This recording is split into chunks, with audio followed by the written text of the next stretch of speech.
কহুয়া নদীর পানির চাপ বাড়ায় ফেনীর ফুলগাজীতে ভেঙেছে বন্যা নিয়ন্ত্রণ বাঁধ। পানি ঢুকে প্লাবিত হয়েছে লোকালয়। বন্যা পরিস্থিতির আরো খবর জানাতে সিলেটের উপশহর থেকে যুক্ত হয়েছেন রাকিবুল রাফি। এছাড়াও ফেনীর ফুলগাজীতে আছেন সহকর্মী সুলাইমান জালিম। তবে শুরুতে আমরা রাফির কাছে যেতে চাই। রাফি, জানাবেন যে কোন কোন পয়েন্টে পানি সবচেয়ে বেশি বেড়েছে এবং নগরীর কতটি ওয়ার্ড প্লাবিত হয়েছে?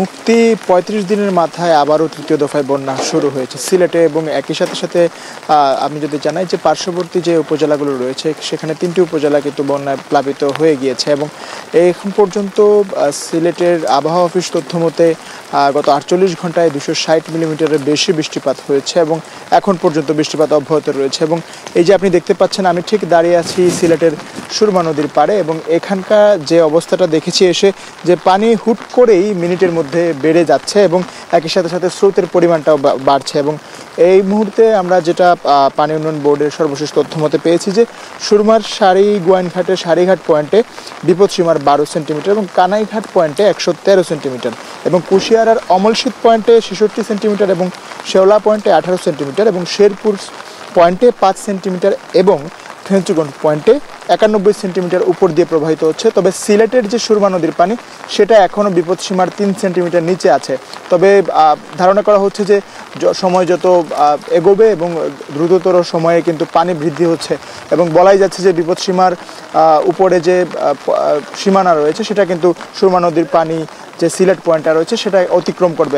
এখন পর্যন্ত বৃষ্টিপাত অব্যাহত রয়েছে এবং হালকা বৃষ্টিপাত থেকে মাঝারি ধরনের বৃষ্টিপাত কিন্তু চলছে এবং সকালে যে বৃষ্টিপাতের অবস্থা দেখেছিলাম যে গুড়ি গুড়ি বৃষ্টিপাত অব্যাহত ছিল এবং গত রোববার থেকে যে পরিমাণ বৃষ্টিপাত ছিল আসলে সেই বৃষ্টিপাতের পরিমাণটা কিন্তু এখনও কমেনি এবং চেরাপুঞ্জিতে যে বৃষ্টিপাত হওয়ার কথা আরও কম, যেখানে উজানের পানির ঢলে নেমে গিয়েছিল, সেখানে কিন্তু গত ৪৮ ঘন্টায় ৫৫০ মিলিমিটারেরও বেশি কিন্তু উজানে বৃষ্টিপাত হয়েছে এবং সেই পানির ঢলে কিন্তু পার্শ্ববর্তী যে উপজেলাগুলো রয়েছে সেগুলোতে কিন্তু ধীরে ধীরে পানি প্রবেশ করতে শুরু করেছে এবং কয়েকটি উপজেলার যে এলাকাগুলো রয়েছে সেগুলো কিন্তু প্লাবিত হচ্ছে এবং সিলেটের যে পার্শ্ববর্তী যে উপজেলাগুলো রয়েছে সেই কানাইঘাট, জৈন্তাপুর এবং গোয়াইনঘাটে কিন্তু বন্যা আক্রান্তদের সংখ্যা কিন্তু ধীরে ধীরে বাড়ছে এবং তারা উপজেলা নির্বাহী অফিসার এবং সংশ্লিষ্ট যারা রয়েছেন এবং জেলা প্রশাসন যারা রয়েছেন তারাও আশ্রয়কেন্দ্র খোলা শুরু করেছেন এবং সংশ্লিষ্ট ব্যবস্থা গ্রহণ করা শুরু করে দিয়েছেন।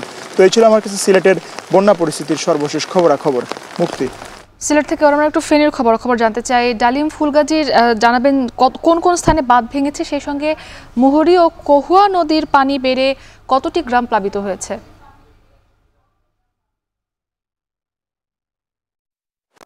আমরা এখন যে জায়গাটা আছি এটা হচ্ছে যে ফুলগাজীর কিসমত বনিয়া গ্রাম।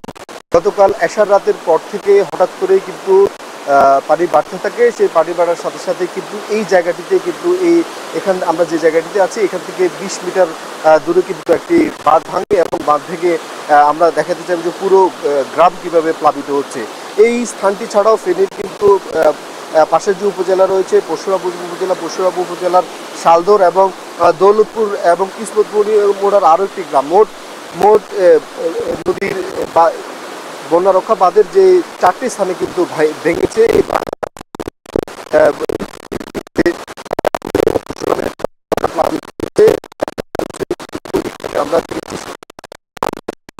একদম চালের দোকান থেকে শুরু করে কম্পিউটার দোকান থেকে শুরু করে সকল ধরনের দোকানে কিন্তু ক্ষয়ক্ষতির যে চিত্র সেটি কিন্তু আমরা দেখেছি। এছাড়াও ক্ষয়ক্ষতি হচ্ছে যে ফসলের প্রচুর ক্ষয়ক্ষতি হয়েছে এবং যে মাছের এই যে পুকুরগুলো রয়েছে পুকুরের অনেক মাছ কিন্তু ভেসে গেছে। আমরা কথা বলেছি এখানকার স্থানীয়রা যে বলেছে যে আসার সময় যে বন্যা এসেছে, এক রাতের বন্যায় কিন্তু তারা কিন্তু প্রায় ১ থেকে ১.৫ কোটি টাকার যে ক্ষতি কিন্তু তাদের হয়েছে।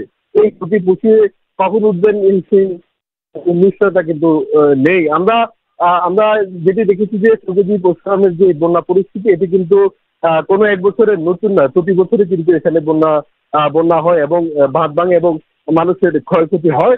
আমরা দেখেছি যে এই যে ফুলগাজী পরশুরামের মুহুরী, কহুয়া এবং শিলুনিয়া নদী রয়েছে, এই শিলুনিয়া এই ৩টি নদীর আজকে সকালে হচ্ছে যে ১২৫ সেন্টিমিটার উপর দিয়ে কিন্তু নদী পানি প্রবাহিত হচ্ছে। এই প্রবাহিত হওয়ার ফলে কিন্তু মানুষ ক্ষতিগ্রস্ত হচ্ছেন। আর এই স্থানীয়রা যেটি বলেছেন যে প্রতি বছরই বন্যা হয় এবং তারা ক্ষতিগ্রস্ত হয়। এই যে এলাকার মোহিত এবং সিলুনিয়া নদীর যে মোহিত এবং সিলুনিয়া নদীর যে 100 বাঁধ রয়েছে, এই বাঁধ ক্ষতিগ্রস্ত হয়। এই ডঙ্গুর বাঁধের কারণে কিন্তু তাদের দুর্ভোগ দুর্দশা পোহাতে হয়। আমরা স্থানীয় সংসদের সাথে কথা বলছি, তিনি বলেছেন যে এটির খুব শীঘ্র সমাধান হবে। এই ছিল ফেনীর ফুলগাজীর কিসমত গুনিয়া মোড়া গ্রাম থেকে আমার কাছে বন্যা পরিস্থিতির সর্বশেষ। বন্যা পরিস্থিতির সবশেষ অবস্থা জানাতে আমাদের সঙ্গে সিলেট ও ফেনী থেকে যুক্ত ছিলেন আমাদের সহকর্মীরা। এদিকে